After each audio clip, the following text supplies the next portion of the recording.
નમસ્કાર દર્શક મિત્રો, આપ નિહાળી રહ્યા છો N24 ગુજરાતી। તો નજર કરીશું આજના મહત્વના સમાચાર પર।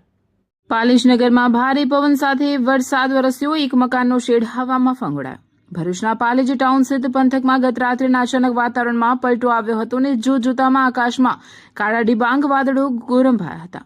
પ્રથમ મિની વાવાઝોડાની જેમ ભારે પવનની શરૂઆત થઈ હતી, ત્યારબાદ વરસતા વરસાદ વાતાવરણમાં ઠંડક પ્રસરી જવા પામી હતી।